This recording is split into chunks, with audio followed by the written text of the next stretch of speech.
ನಮಸ್ಕಾರ ಡಾರ್ಲಿಂಗ್ಸ್, ಎಲ್ಲರೂ ಹೇಗಿದ್ದೀರಾ? ನಾನಂತೂ ಚೆನ್ನಾಗಿದ್ದೀನಿ, ನೀವು ಕೂಡ ಎಲ್ಲ ಚೆನ್ನಾಗಿದ್ದೀರಾ ಅಂತ ಅನ್ಕೊಂಡಿದ್ದೀನಿ. ಬಟ್ ಏನಾಗ್ತಿದೆ ಈ PKL ಸೀಸನ್ ನಲ್ಲಿ? ಗೆಲ್ಲೋ ಮ್ಯಾಚ್ ನೆಲ್ಲ ಟೈ ಮಾಡ್ಕೊಳ್ತಿದ್ದಾರೆ. ಯಾಕೆ ಬಿಟ್ಕೊಡ್ತಾ ಇದ್ದಾರೆ? ಕೊನೆವರೆಗೂ ಕೂಡ ಚೆನ್ನಾಗಿ ಆಡ್ಕೊಂಬಂದು ಕೊನೆಯಲ್ಲಿ ಬಿಟ್ಕೊಟ್ಟು ಗೆಲ್ಲೋ ತಂಡನೇ ಟೈ ಮಾಡ್ಕೊಳ್ಳುವಂತ ಪರಿಸ್ಥಿತಿಗೆ ಬಂದ್ರಾ? ಅದು ಯಾವ ತಂಡ ಗುರು?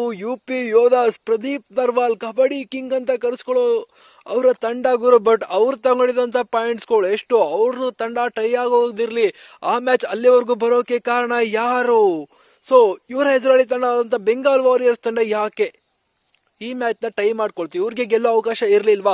ಸೊ ಇದೆಲ್ಲರ ಕಂಪ್ಲೀಟ್ ಡೀಟೇಲ್ಸ್ ನಾನು ನಿಮ್ಗೆ ಕೊಡ್ತೀನಿ. ಅದು ಅಲ್ಲದೆ ಈ ಮ್ಯಾಚ್ ನಲ್ಲಿ ಒಂದು ದೊಡ್ಡ ದಾಖಲೆ ಬೇರೆ ಸೃಷ್ಟಿಯಾಗಿದೆ ಗುರು. ಅದು ಕೂಡ personally UP Yoddha versus Bengal warriors ಟೀಮ್ದು ಅಂತ ಹೇಳ್ಬಹುದು. ಸೊ ಒಂಥರ ಬೆಂಕಿ, ಒಂಥರ ಕ್ರೇಜಿ, ಒಂಥರ ಕಾಮಿಡಿ, ಒಂಥರ ಇಂಟ್ರೆಸ್ಟಿಂಗ್ ಆಗಿನೂ ಇರೋಂತ ಇದು ದಾಖಲೆ ಅಂತ ಹೇಳ್ಬಹುದು. ಸೊ ಅದ್ಯಾವುದು ಅಂತ ಹೇಳ್ತೀನಿ. ಅದಕ್ಕೂ ಮುಂಚೆ ನಮ್ಮ ಚಾನಲ್ಗೆ ನೀವಿನ್ನೂ ಸಬ್ಸ್ಕ್ರೈಬ್ ಆಗಿಲ್ಲ ಅಂದ್ರೆ ಬೇಗ ಸಬ್ಸ್ಕ್ರೈಬ್ ಆಗ್ಬಿಡಿ. ಪಕ್ಕದಲ್ಲೇ ಇರುವಂತ ಬೆಲ್ ಐಕನ್ ಒತ್ಬಿಟ್ಟು ಆಲ್ ಅಂತ ಸೆಲೆಕ್ಷನ್ ಮಾಡ್ಬಿಟ್ಟು ಈ ವಿಡಿಯೋಗೆ ಹಂಗೆ ಒಂದು ಲೈಕ್ಸ್ ಮಾಡ್ಬಿಡಿ ಗುರು. ಸೊ ಮಾಡಿದ್ರ, ಇನ್ನು ಮಾಡಿಲ್ಲ ಅಂತ ಗೊತ್ತು ಗುರು, ಯಾಕೆ ತಡ ಮಾಡ್ತಾ ಇದ್ದೀರಾ?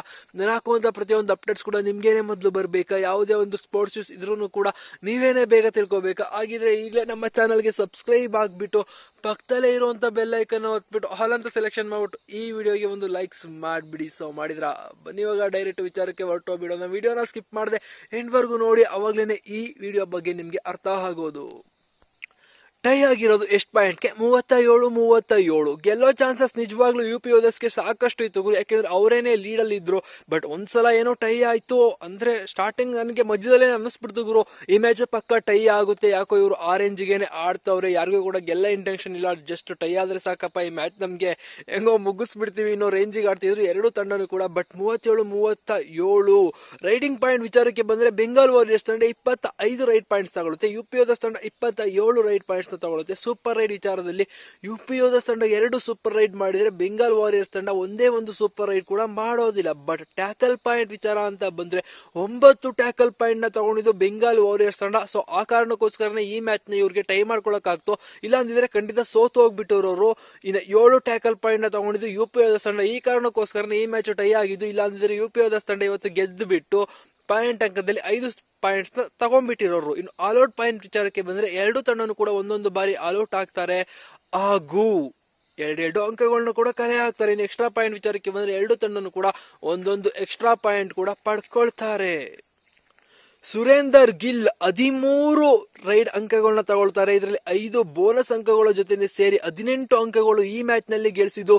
ಸೊ ಅದು ಅಲ್ಲದೆ ಈ ಮ್ಯಾಚ್ ಪ್ರಮುಖವಾಗಿ UP ಯೋಧಸ್ ತಂಡ ಇಲ್ಲಿವರೆಗೂ ಬರೋದಿಕ್ಕೆ ಏನಾದ್ರೂ ಗೆಲ್ಲೋ ಒಂದು ಹೋಪ್ ಇತ್ತು, ಅಥವಾ ಈ ಮ್ಯಾಚ್ ನ ಟೈ ಮಾಡ್ಕೊಳ್ಳೋಕೆ ಕಾರಣ ಆಗಿದ್ದು ಯಾರು ಅಂತ ಕೇಳೋದಾದ್ರೆ ಸ್ಟ್ರೈಟ್ ಅವೇ ನಾವು ಸುರೇಂದರ್ ಗಿಲ್ ಅವ್ರ ಹತ್ರ ಹೋಗ್ಬೋದು. ಯಾಕೆಂದ್ರೆ ಅಷ್ಟು ಅದ್ಭುತವಾಗಿ ಬೋನಸ್ ಅಂಕಗಳನ್ನ ಕಲೆ ಹಾಕಿ ಬಂದ್ರು, ಅಷ್ಟು ಅದ್ಭುತವಾಗಿ ರೈಡಿಂಗ್ ಟಚ್ ಪಾಯಿಂಟ್ಸ್ ಗಳಲ್ಲದೆ ಅವರ ಸ್ಕಿಲ್ ನ ಉಪಯೋಗಿಸಿ ಟ್ಯಾಕಲ್ ಗಳಿಂದ ತಪ್ಪಿಸ್ಕೊಂಡು ಬಂದು ಮಲ್ಟಿಪಲ್ ರೈಡ್ ಪಾಯಿಂಟ್ಸ್ ಗಳ ಜೊತೆಗೆ ಸೂಪರ್ ರೈಡ್ ಮಾಡೋದ್ರ ಮೂಲಕ ಈ ಮ್ಯಾಚ್ ಅಲ್ಲಿ ಕಮ್ ಬ್ಯಾಕ್ ಮಾಡಿಸಿದ್ರು UP ಯೋಧ ತಂಡದ. ಅದು ಅಲ್ಲದೆ ವಿಜಯ್ ಮಲ್ಲಿಕ್ ಅಷ್ಟು ಇಂಪ್ರೆಸಿವ್ ಆಗಿ ಕಾಣಿಸ್ತಾ ಇಲ್ಲ ಈ ಸೀಸನ್.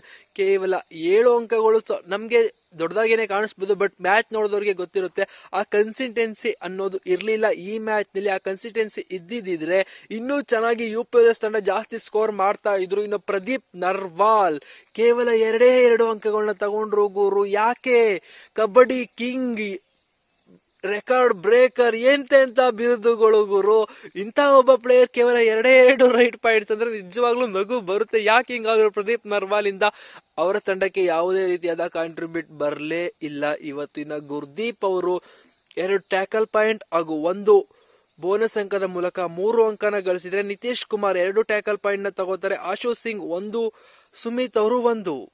ಸೊ ನಾವು ಇದೇ ಪ್ಲೇ ಬೋರ್ಡ್ ನ ಬೆಂಗಾಲ್ ವಾರಿಯರ್ಸ್ ತಂಡದ ಪರವಾಗಿ ನೋಡೋದಾದ್ರೆ ನಿತಿನ್ ಕುಮಾರ್ ಸೂಪರ್ 10 ಗಳಿಸ್ಕೊಳ್ತಾರೆ ಗುರು. ಒಂಥರ ಸೂಪರ್ ಆಗಿ ಕಾಣಿಸಿದ್ದು ಬೆಂಗಾಲ್ ವಾರಿಯರ್ಸ್ ತಂಡಕ್ಕೆ. ಇವ್ರು ಇರೋ ಕಾರಣನೇ ಈ ಮ್ಯಾಚ್ ಟೈ ಆಗೋಕೆ ಕಾರಣ ಆಯ್ತು. ಬೆಂಗಾಲ್ ವಾರಿಯರ್ಸ್ ತಂಡದ ಹೀರೋ ಆಗಿ ಇವತ್ತು ಕಾಣಿಸ್ಕೊಂಡಿದ್ದು ನಿತಿನ್ ಕುಮಾರ್. ಇನ್ನ ಮಣಿಂದರ್ ಸಿಂಗ್ ಅವರು 9 ಅಂಕಗಳನ್ನ ಕಲೆ ಹಾಕ್ತಾರೆ. ಸೂಪರ್ 10 ಮಾಡೋಕ್ ಆಗ್ಲಿಲ್ಲ, ಬಟ್ ಇವರಿಂದ ಅಷ್ಟು ಕನ್ಸಿಸ್ಟೆನ್ಸಿ ಆಗಿ ಪಾಯಿಂಟ್ಸ್ ಗಳು ಬರ್ಲಿಲ್ಲ ಗುರು. ಯಾಕೆ? ಸಾಕಷ್ಟು ಬಾರಿ ಟ್ಯಾಕಲ್ ಕೂಡ ಆಗ್ತಾ ಇದ್ರು, ಬಟ್ ಇವ್ರನ್ನ ರೈಡ್ಗೆ ಹೆಚ್ಚು ಕಳಿಸ್ತಾನೆ ಇರ್ಲಿಲ್ಲ ಗುರು. ಯಾಕೆಂದ್ರೆ ಟ್ಯಾಕಲ್ ಆಗ್ತಿದ್ದ ಕಾರಣ ಇವ್ರನ್ನ ನೀನ್ ರೈಡ್ಗೆ ಹೋಗೋದು ಬೇಡಪ್ಪ, ತಂಡದಲ್ಲಿ ನಿಂತ್ಕೊಂಡು ತಂಡನ ಮ್ಯಾನೇಜ್ ಮಾಡ್ಕೊ ಸಾಕು ಅನ್ನೋ ರೇಂಜ್ಗೆ ಆಗಿತ್ತು. ಶ್ರೀಕಾಂತ್ ಜಾಧವ್ 6 ಅಂಕಗಳನ್ನ ತಗೊಳ್ತಾರೆ. ಇದು ಕ್ರೂಷಿಯಲ್ 6 ಅಂಕಗಳು, ಯಾಕೆಂದ್ರೆ 6 ಕೂಡ ಟಚ್ ಪಾಯಿಂಟ್ ಆಗಿತ್ತು.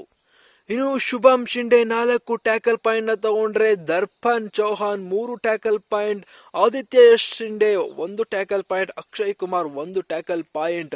ಸೊ ಇದೆಲ್ಲ ಆದ್ಮೇಲೆ ಒಂದು ಹೊಸ ದಾಖಲೆ ಸೃಷ್ಟಿ ಆಗಿರೋದು ಏನು ಅಂದ್ರೆ, PKL ನಲ್ಲಿ 4 ಮ್ಯಾಚ್ಗಳು UP ಯೋಧಾಸ್ ತಂಡ ಗೆದ್ದಿದ್ದಾರೆ. ಅಂದ್ರೆ ಇದಲ್ಲ, ಓವರ್ ಆಲ್ PKL ನಲ್ಲಿ ಬೆಂಗಾಲ್ ವಾರಿಯರ್ಸ್ ವರ್ಸಸ್ UP ಯೋಧ ಎದುರಾದಾಗ 4 ಮ್ಯಾಚ್ಗಳನ್ನ ಗೆದ್ದಿರೋದು UP ಯೋಧಾಸ್ ತಂಡ ಹಾಗೂ 4 ಮ್ಯಾಚ್ಗಳನ್ನ ಗೆದ್ದಿರೋದು ಬೆಂಗಾಲ್ ವಾರಿಯರ್ಸ್ ತಂಡ. ಇದೆರಡರಲ್ಲೂ ಸಮಬಲ ಆದ್ರೆ, ಇನ್ನು ಟೈ ವಿಚಾರಕ್ಕೆ ಬಂದ್ರೆ ಇದಕ್ಕೂ ಮುಂಚೆನೆ 4 ಟೈ ಮಾಡ್ಕೊಂಡ್ಬಿಟ್ಟಿದ್ರು. ಎಲ್ಲಾದ್ರಲ್ಲೂ ಸಮ ಸಮ ಸಮ ಸಮ. ಈ ಮ್ಯಾಚ್ ಟೈನು ಮಾಡ್ಕೊಂಡು 5 ಮ್ಯಾಚ್ ಟೈ ಒಂಥರ ಅನ್ಕ್ರೆಡಿಟಬಲ್ ಅಂತ ಹೇಳ್ಬೋದು ಇದನ್ನು ಕೂಡ. ಯಾಕೆಂದ್ರೆ ಯಾರು ಕೂಡ ಊಹೆನೂ ಕೂಡ ಮಾಡಕ್ಕಾಗೋದಿಲ್ಲ ಈ ರೀತಿನ ಒಂದು ದಾಖಲೆ ಸೃಷ್ಟಿ ಆಗೋದಂದ್ರೆ. ನೋಡಿ, 4 ಮ್ಯಾಚ್ ಸಮ ಸಮ, ಇಬ್ರು 4 ಮ್ಯಾಚ್ ಗೆದ್ದಿದ್ದಾರೆ. ಅದು 5 ಮ್ಯಾಚ್ ಟೈ ಮಾಡ್ಕೊಂಡಿದ್ದಾರೆ. ಬೇರೆ ಯಾವ ತಂಡದ ಹತ್ರನೂ ಕೂಡ ಈ ರೀತಿ ಒಂದು ದಾಖಲೆ ಇಲ್ವೇ ಇಲ್ಲ, ಸಮ ಸಮ ಇರೋದು ಗುರು. ಅದು ಅಲ್ಲದೆ ಟೈನಲ್ಲೂ ಕೂಡ ಸಮ 5 ಟೈ. ಸೊ ಯಾರ ಹತ್ರ ಇದೆ ಗುರು ಇಷ್ಟು ಈ ರೀತಿ ದಾಖಲೆ? ಖಂಡಿತ ಇಲ್ಲಿ ಯಾವ್ದಾದ್ರು ಇಲ್ಲ ಅಂದ್ರೆ ಯಾವ್ದಾದ್ರು ಒಂದು ತಂಡ ಹೆಚ್ಚು ಲೀಡ್ ನಲ್ಲಿ ಇರುತ್ತೆ, ಇಲ್ಲ ಒಂದು ಕಮ್ಮಿಯಲ್ಲಿ ಇರುತ್ತೆ. ಸೊ ಬಟ್ ಈ ರೀತಿಯಾದ ಒಂದು ಸಮಬಲದ ದಾಖಲೆ ಇಲ್ಲ ಈ PKL ನಲ್ಲಿ ಬೇರೆ ಯಾವ ತಂಡದ ಹತ್ರ. ಒಂಥರ ಬೆಂಗಾಲ್ ವಾರಿಯರ್ಸ್ UP ಯೋಧಾಸ್ ತಂಡ ಡಿಸೈಡ್ ಮಾಡ್ಕೊಂಡ್ಬಿಟ್ಟಿದ್ದಾರೆ ಅನ್ಸುತ್ತೆ ಗುರು. ಗೆದ್ದಿರೋ ಮ್ಯಾಚ್ಗಳಿಗಿಂತ ನಾವು ಟೈ ಮ್ಯಾಚ್ಗಳನ್ನೇ ಜಾಸ್ತಿ ಇಟ್ಕೊಳ್ತೀವಿ ಗುರು ಅನ್ನೋ ರೇಂಜಿಗೆ ಆಗಿದ್ದಾರೆ ಎರಡು ತಂಡ. ನನಗೆ ನೆಕ್ಸ್ಟ್ ಎದುರಾದ್ರೂ ಕೂಡ ನೆಕ್ಸ್ಟ್ ಮ್ಯಾಚ್ ಕೂಡ ಟೈ ಆದ್ರೂ ಆಗ್ಬೋದು ಇವ್ರ ಹತ್ರ. ಯಾಕಂದ್ರೆ ಇವರ ಲಕ್ ಅಥವಾ ನಸೀಬ್ ಆ ರೀತಿನೇ ಇದೆ ಅಂತ ನನಗೆ ಅನ್ನಿಸ್ತಾ ಇದೆ ಗುರು. ಈ ಮ್ಯಾಚ್ ಟೈ ಮಾಡ್ಕೊಳ್ಳೋಣ, ನೆಕ್ಸ್ಟ್ ಮ್ಯಾಚ್ ಟೈ ಮಾಡ್ಕೊಳ್ಳೋಣ, ಅದನ್ನ ನೆಕ್ಸ್ಟ್ ಮ್ಯಾಚ್ ಟೈ ಮಾಡ್ಕೊಳ್ಳೋಣ, ಅದೇನಾಗುತ್ತೆ ಆಮೇಲೆ ನೋಡ್ಕೊಳ್ಳೋಣ ಬೇರೆ ತಂಡಗಳ ವಿರುದ್ಧ ಅನ್ನೋ ರೇಂಜಿಗೆ ಆಡ್ತಾ ಇದ್ರು. ಸೊ ನಿಮ್ಗೆ ಅನ್ಸುತ್ತೆ ಈ ಮ್ಯಾಚ್ಗಳನ್ನ ಯಾರ್ಯಾರು ನೋಡಿದ್ರಿ? ನಿಮ್ಮ ಫೇವರೇಟ್ ಪ್ಲೇಯರ್ ಯಾರು? ನನಗಂತೂ ಈ ಮ್ಯಾಚ್ ನಲ್ಲಿ ಸುರೇಂದರ್ ಗಿಲ್ ನನ್ನ ಫೇವರೇಟ್ ಪ್ಲೇಯರ್ ಆಗಿ ಕಾಣಿಸಿದ್ರು ಗುರು. ಯಾಕೆಂದ್ರೆ ಅಷ್ಟು ಅದ್ಭುತವಾಗಿ ಬೋನಸ್ ಅಂಕಗಳು, ಟಚ್ ಅಂಕಗಳನ್ನ ಕಲೆ ಹಾಕಿ 18 ಅಂಕಗಳನ್ನ ಕಲೆ ಹಾಕಿದ್ದಾರೆ. ನಿಜವಾಗ್ಲೂ ಅಪ್ರಿಶಿಯೇಟ್ ಮಾಡಲೇಬೇಕು ಅವ್ರಿಗಂತೂ. ಸೊ ನಿಮ್ಮ ಫೇವರೇಟ್ ಪ್ಲೇಯರ್ ಯಾರು ಅನ್ನೋದನ್ನ ಕಮೆಂಟ್ ಸೆಕ್ಷನ್ ಅಲ್ಲಿ ಕಮೆಂಟ್ ಮಾಡಿ. ನೆಕ್ಸ್ಟ್ ಅಪ್ಡೇಟ್ಗಾಗಿ ಕಾಯ್ತಾ ಇರಿ. ಅಲ್ಲಿವರೆಗೂ tata, bye bye, see you.